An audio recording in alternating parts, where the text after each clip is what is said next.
we are back, and we are here to preview the Bengals Week 4 matchup against the Pittsburgh Big one. Steelers. The big biggie. Yeah. This is a very the important- game to end all games, Dadio. If we lose this, I think honestly the Bengals should retire from the season if that's possible, or just forfeit the season. If we don't win this, it's done. And honestly, there's no reason to continue watching Bengals games. Really, there's just not. Well, I think there is. But I will say it will be hard to make the playoffs. 0-4. Yeah. I think, the stats are really against us. John, correct me if I'm wrong. It's very hard. Yeah, I don't think any team has ever made the playoffs after starting 0-4. There's only been one team in the last 20 years to make it after 0-3. That was last year's Houston Texans team when Deshaun Watson basically carried them. So and they both had the Deshaun Bengals Watson. and Steelers, it's not looking good. No. Yeah, Yeah. and they have Deshaun Watson. Well, don't. To be fair, Yeah. the Texans have a very bad offensive line, and we have a slightly better offensive line. Agreed, but Yeah, not it's if not you saying ask much. for if Well, you ask I'm saying the trend. You see the trend last year 0-3, this year 0-4. You see what I mean? Mhm. Yeah. If I'm you talking ask about your the- average Bengals fan, they would say that our offensive line is just as bad as theirs. But I agree with you, No, it's though. not. I think that, yeah. I think our offensive line is significantly better than the Texans and the Seahawks. The pass protection is pretty good. The run blocking has been horrible. Yeah, I mean, poor Mixon. I mean, Mixon's getting what? John, what? I mean, after last week, he had a good game, but overall, we're averaging like 42 yards per game. Yeah, I don't even care about the total rushing stats because if you're not running the ball as much, obviously it means that you're losing because most teams when they win they end up running a lot because the passing game works early. Passing game on early downs right now is not very good for the Bengals, and unfortunately because of that, teams are just doing whatever they want on defense, and there's just not a lot of room for Mixon to run. Last week against the Bills, what was really disappointing was that there was no play action plays for the entire first half. And we saw how inept that offense was. They started incorporating play action more into the second half, and they finally started to get the ball moving. But the run blocking is not as far off as I think most people would say. And we've talked about this last week. I think they can afford to get more creative there. And they did end up, getting Mixon more involved and some more, lateral runs and more misdirection. And he had his three biggest runs of the year last week. And he only ended up with 60 yards or something like that. So success rate, in my opinion, matters more than yards per carry, and he's still very low in success rate as well. But I think most of it is just situational, and if they can manufacture more efficient passing game, I think the running game can follow. Yeah. I mean, I agree, John. I mean, I do think that the passing game, you're right, it did pick up. We didn't see the big John Ross plays, No. even though Dalton did pick it up, but. Too They many. were close on one. They were close on one. Pick what up? You mean he picked up the pace after the second half? Yeah. Yeah, the second half adjustments are fine. Yeah, that's true. There's a nice change. It's a nice change. But do you agree that we have seen a more, how should we say, impotent, unable kind of to do anything Dalton than I've ever seen him before? Almost. You guys agree with that? That's fair. No. I think it's about fair. Okay. He's looked stuck. He has looked literally stuck and unable to get any completions. It's really something. Honestly, it's like John, why are you looking at me? Why is he looking? Oh, sorry. Go ahead. Yeah, go ahead. Here's the story of a lovely lady who was raising up. Am I the maid in this scenario? Am I in the middle? No. Yeah. You're the dad. You are like our father in football, man. Stop looking at me. Okay, look, let's get back. Let's get back. Wonder fellow like the Bengals team. There's no one above or below me. I can't really do that. Okay. Look. So, Hodgie, getting back to that, it's very clear. Dalton without AJ Green is a different quarterback. It's a different disaster. It's not that complicated. Yeah, go ahead, John. No, he's always been bad without AJ, and I think that's what I'm saying. No, we should have expected that, but this is even worse than the Dalton without AJ that we've seen in the past. Because I think Hodgie's right. I think at a certain point, there's just been in the past couple years with the lacklusterness of the offensive line is just basically have gotten to him. And we always knew that he needed a perfect scenario and perfect protection in front of him. But at this point, it's just wired in his brain. Like his internal clock is essentially destroyed now. Even if there isn't as much pressure as he's feeling, he'll make the errant decision to either escape a clean pocket or just make a rush throw or make an inaccurate throw. So I think over the past couple of years, with the struggles with the offensive line, it has negatively impacted his psyche and his mental processing as a quarterback. And already, before the offensive line troubles began, it wasn't really that much of a strong suit for him. He did best when the ball got out, before 2.5 seconds when he was in the pocket. Now it's just at a level that's even worse. And unfortunately, unless a miracle happens on the offensive line, it's hard to see it getting better unless they manufacture a much more quick-paced passing offense. John, I don't agree with you. I don't think it's time to start Ryan Finley, if that's what you're saying. No, I'm not saying it. Hello, Hodgie here. I'm saying it. Guilty as charged. I confess. Yeah, why not? I think a player. Listen, let's just be honest here for a second. If Andy Dalton were starting on any other team and he looked as bad as he did, the way he looked on our team this year and many other games, no other team would tolerate it. And I'm not a Dalton hater. That's maybe the Dolphins. I think the Dolphins would. Yeah, to help with their kind of agenda. True. Yeah, but the Dolphins have another problem. They have two quarterbacks that are both pretty good. So they have a different right. Josh Rosen. No, continue. Wait, they're not playing very good. They're not playing very good. Well, the receivers are dropping a lot of passes. Josh. The receivers are really messing up for Rosen. No, I looked into that. I look like PFF has adjusted completion percentage, and essentially it measures a quarterback's total accuracy. It takes an account of throwaways, drops, and batted balls and all that stuff. And Josh Rosen has like the third highest drop rate for any quarterback, and he's still in the bottom of the league in like adjusted completion percentage. So yes, he's getting very unlucky with his receivers, but ultimately he's still very below average in terms of accuracy. I don't want to get too far off topic, but I'll just say this: it's not really advanced analytics. It's just my own years of experience. The arm talent is there, and he's clearly no. What I want to say is inaccuracy from dropped passes. It's the same thing with bad quarterbacks result in receivers dropping passes, and similarly, good quarterbacks can play worse when the receivers drop passes. It's just about getting in the groove. It's about confidence. How are you gonna get in the groove? Yeah, so they're literally tanking, so it's all. But I still, John, Daddy, may I explain with a metaphor? Imagine if you're about to have a great night on the town, and someone goes to give you a high five, and instead they hit you on the shoulder. It messes up the groove. Poor Rosen, his groove. Where's his groove? He's messing up the groove. Yeah. Okay. So let's get back to the Bengals and the Steelers. I feel like we're not talking about the game because they're both such bad. What? They're both such bad teams. Yeah, they're both such bad teams. They are. It's a bad year. It's a bad year for both. Obviously, the Monday Night Football people just put us on Monday Night Football because they want to see us fight. But guess what? Montez Perfect is doing all this fighting in Oakland now. Yeah. So we're not going to fight. He somehow he gelled with that team. I'm not surprised. He's doing well there. Look, here's the thing. Bengals do not have a good record against the Pittsburgh Steelers. It's something like, I don't know, they've won 65 and we're like at 35 wins or something. And our last win, I think was 2015 or something. There's not a lot of hope. But the thing is, the one thing that we always had against the Steelers was that we could do well on the run.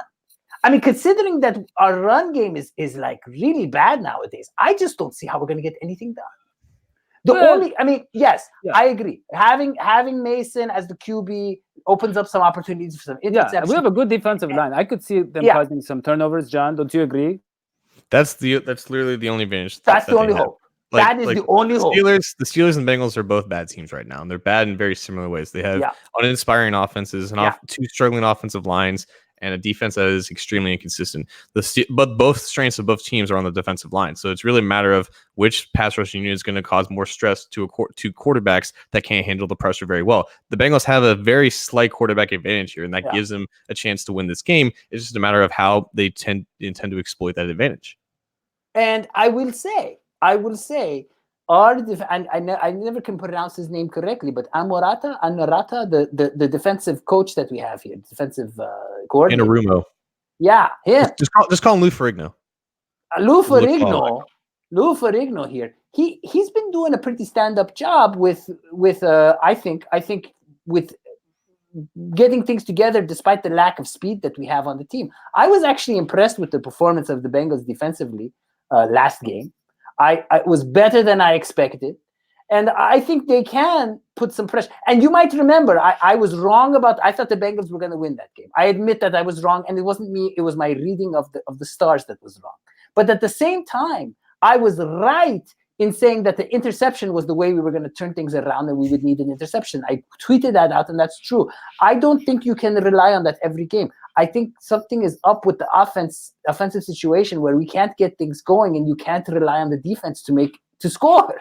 It's a recipe for failure.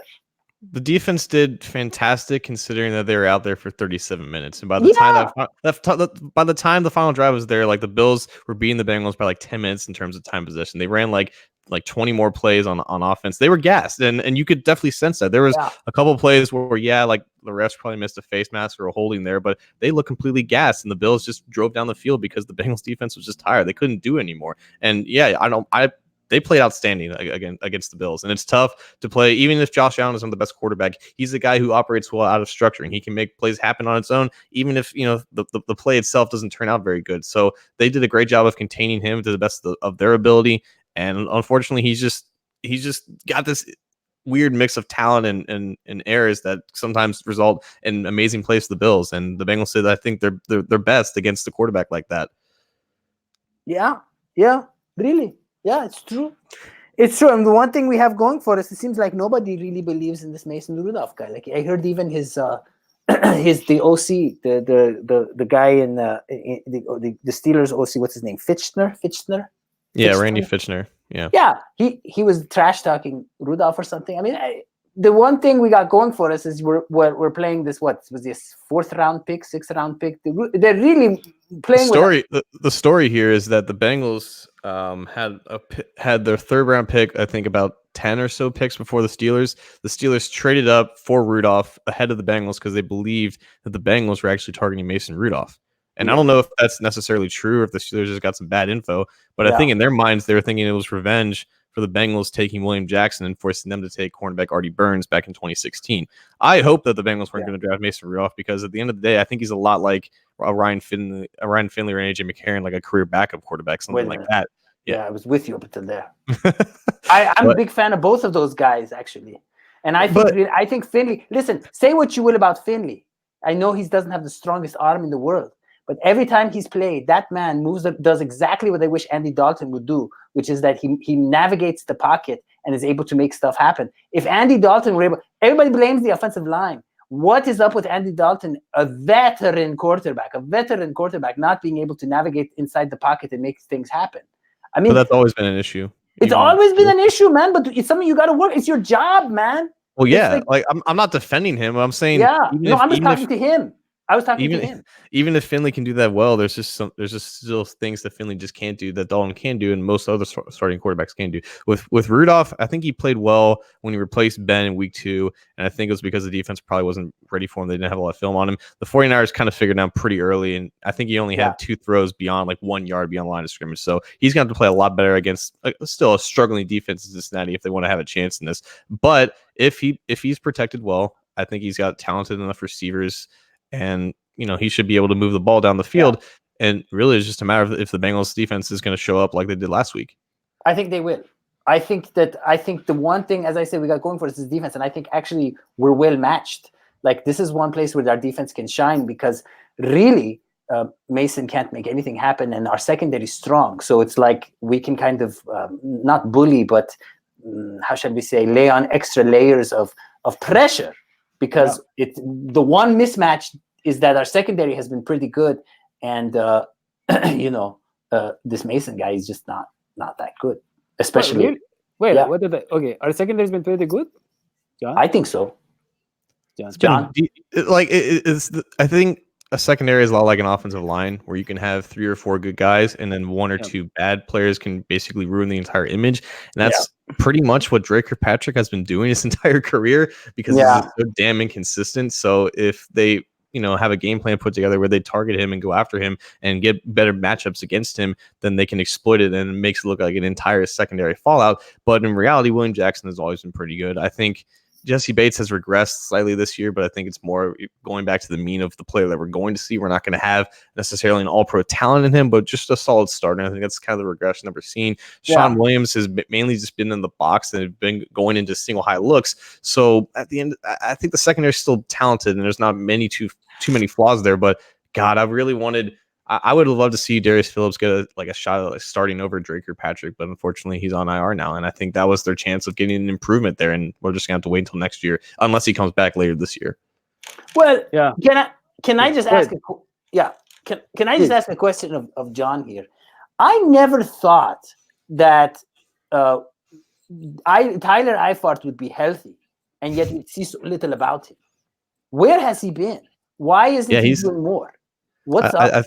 They're doing exactly what I would do. They're just preserving him for situations where they need him. Like you didn't see him at all against the Bills up until they finally got into the red zone. And what did they do? They targeted him for a play that got him down to the 3-yard line. He's been blocking. Good. I think Osama's good, man. Don't get me wrong. I like Osama, but it was like Dalton Eifert was like Blake Pickens. That was like the thing. I mean, they had something where it was the connection. It felt like almost a metaphysical connection, between Dalton and Eifert.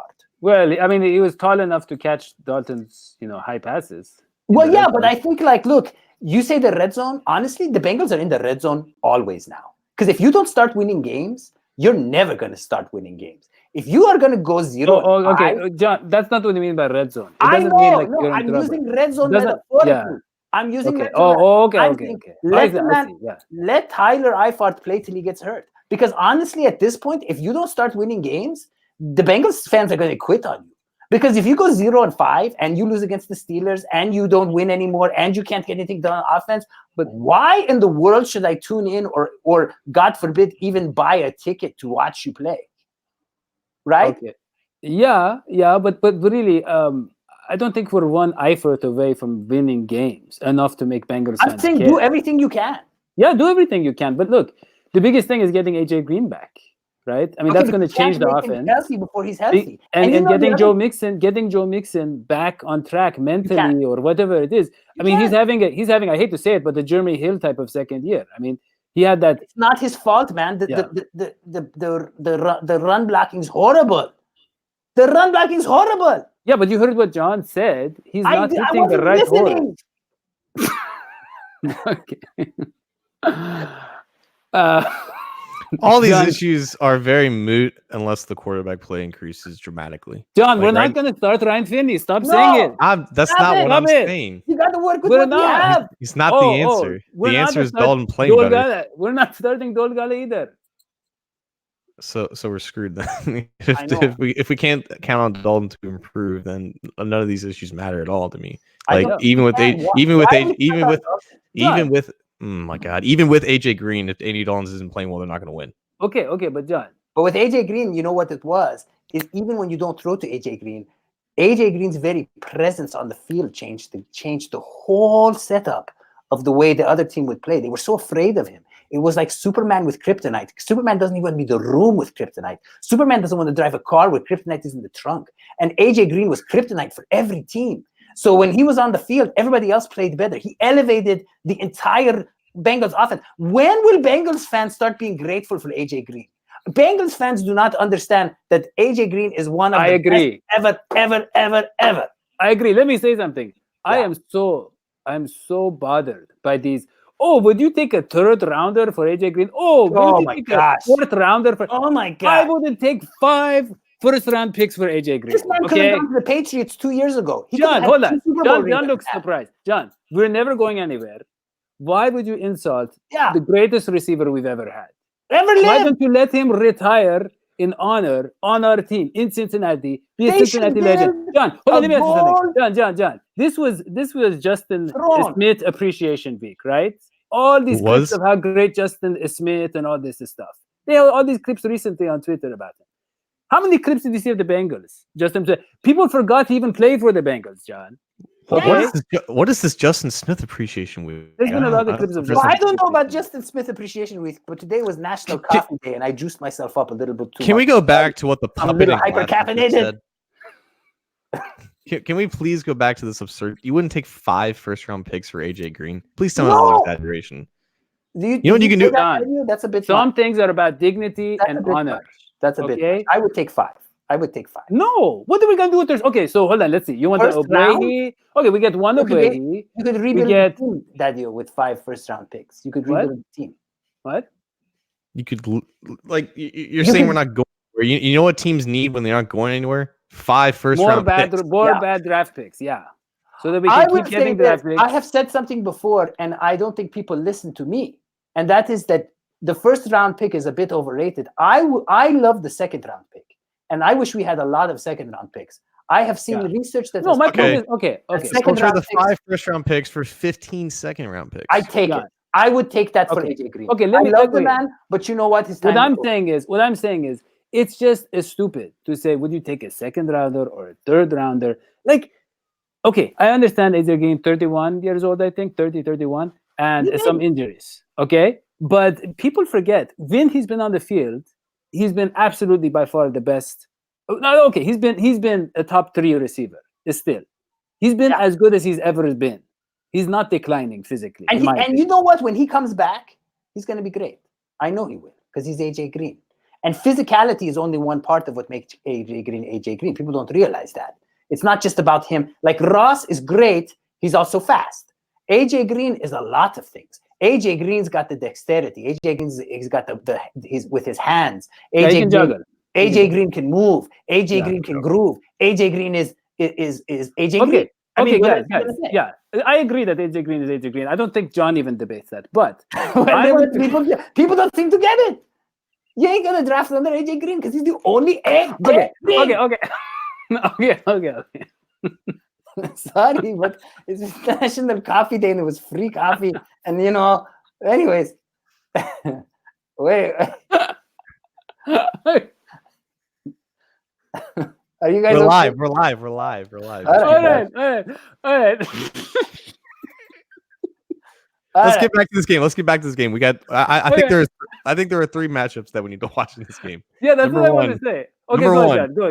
Number 1, Bobby Hart versus TJ Watt. Now, in fairness, I think Bobby Hart has played better at right tackle than Andre Smith has at left tackle. It's not been much. It's all relative because they both are not very good. But TJ Watt mainly rushes from the left side of the defensive line, meaning he's going to go up against Bobby Hart most of the time. TJ Watt has done well against the Bengals in the past. He did pretty well against Bobby Hart last year. Bobby Hart needs to have a good game against TJ Watt if Andy Dalton stands a chance of being protected. Number 2, I'm going to say Drake Kirkpatrick, the cornerback, versus Deontay Johnson, the wide receiver. Deontay Johnson is the guy that the Steelers drafted, I believe, at the top of the 3rd round or the bottom of the 2nd round. And honestly, there are a lot of comparisons between him and Antonio Brown.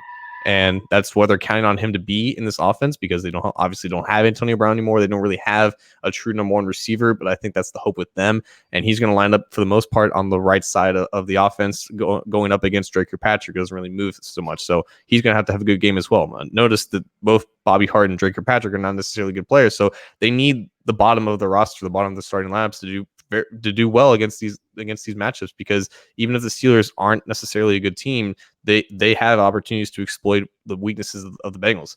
And I think finally it's going to be interesting to see how Minkah Fitzpatrick plays. He's going to be mainly the free safety in this defense, and Andy Dalton always has to have his eyes on him because he's liable to jump a couple passes over the middle, and a couple Dalton turnovers can definitely turn this game. What do you think about the rise of Michael Jordan? He's going to be starting. Yeah, that's interesting to me because I think Billy Price earned the right to keep the job at left guard. Is he completely healthy? No, he's healthy, and that's why he's starting. And I think the coaching staff wants to see as much Michael Jordan as possible because that's the guy that Zach Taylor and Jim Turner drafted, and Billy Price is a guy from the old regime. But I think Price is a better guard right now. I think he's just the better player. And I think if you want the best line possible, you keep Billy Price out there. But Price also has more experience at center over Michael Jordan. So I get that they want a guy who can play all 3 positions as a backup on the interior. But I think the better player is Price. And I'm not really sure why Price is going back to the bench. Yeah, I don't get it. Well, I really don't get it. Well, Yeah, but John, I want to talk about the more. There's something going on. There's something afoot. There's something stinky back there. Because I mean, like, you never know what's going on in the locker room. I mean, maybe they want to motivate Price. I mean, he played better when he lost his starting job as a center. Maybe they're trying to keep him motivated. That's true. Yeah, that's true. Yeah, it could be a sports psychology. I like that because the Bengals didn't have that. The Bengals of yesteryear, the Marvin Lewis Bengals was all about seniority. I mean, look, the opening week, who did they started some guys that they gave roster spots to guys that nobody thought really would get them. So I mean, Zach Taylor is kind of trying some unconventional means. Look, John, I want to talk about Ben Roethlisberger. Okay, what kind of quarterback is he now? I know he's lost his best weapon. I think he retires. I think Roethlisberger retires. No, I'm talking about this matchup. I want to talk about Monday. What kind of quarterback has he been this year? Is he? What I'm trying to say is he going to light us up again? He's going to get those big deep balls against us. Like Roethlisberger's out. Oh, I mean, I'm sorry. Yeah. Sorry. This what's his name? Mason Rudolph. Mason Rudolph. Right. Rudolph. Roethlisberger's going to retire, man. He's a big, fat, hurt man. And I will say that to any Steelers fan. I have all the respect in the world for you as a human being. I'm not a fan of Roethlisberger. And I wish him well, but I'm glad I don't have to watch him play anymore. I did not like that guy. Yeah. So he was a mean guy. John, you're saying he's not a good quarterback, Rudolph. Rudolph? No, not really. No. And he's obviously he's inexperienced and doesn't have a lot of game experience to his name. But the 49ers basically did whatever they want with him, and he just couldn't push the ball down the field. Now, again, his receivers aren't uberly talented. Like he played with James Washington in college, so there's chemistry there. I think their tight end is hurt, and they just traded for one, a guy in Nick Vannett from the Seahawks. So his weapons aren't exactly the best, and his offensive line isn't perfect. I think they have regressed a little bit because they lost their offensive line coach. But Rudolph is young and he's limited, and that's typically not a good combination because he's not a Josh Allen. He's not like a Kyler Murray. He can't operate well out of structure. He's not necessarily mobile like that. So if the play breaks down in front of him, it's honestly a lot like Dalton. There's a lot of franticness in his footwork, and so he's prone to bad decisions like that. So if everything is fine and structured, just like a normal limited quarterback, he can be fine because he's got a decent arm to him. But if they provide pressure in his face, it could be a long day for him. I think the thing that we sometimes as Bengals fans don't get, because we see everything's through Bengal colored lenses and it's all orange and black to us. We don't get that how this looks to the other team. If the Steelers lose to the Bengals tomorrow with this losing record that they have, the main person you should be talking about is Tomlin.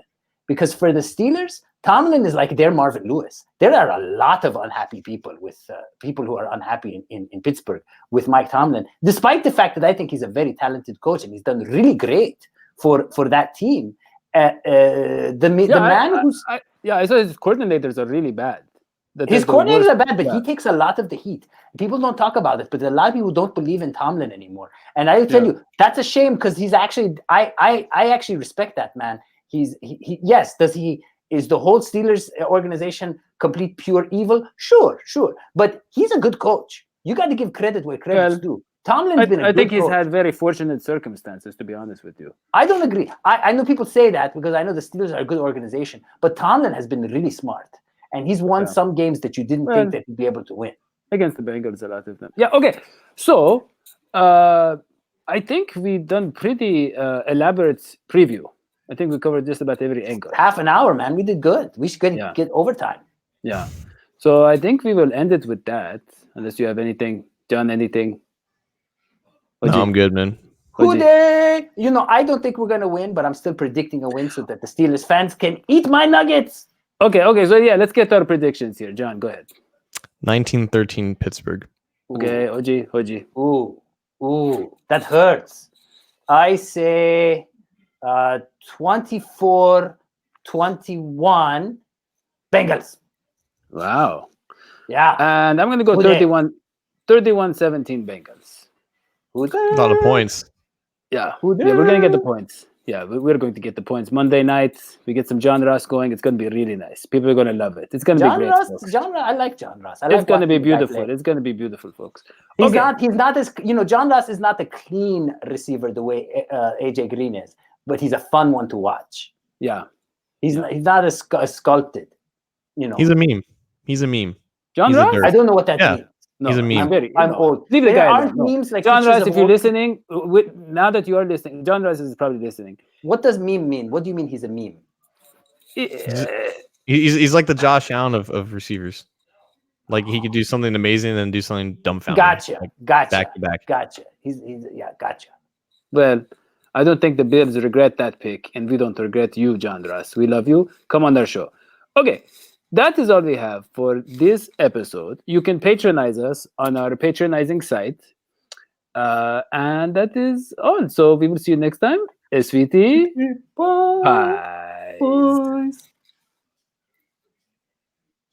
Bye. Sweetie pie.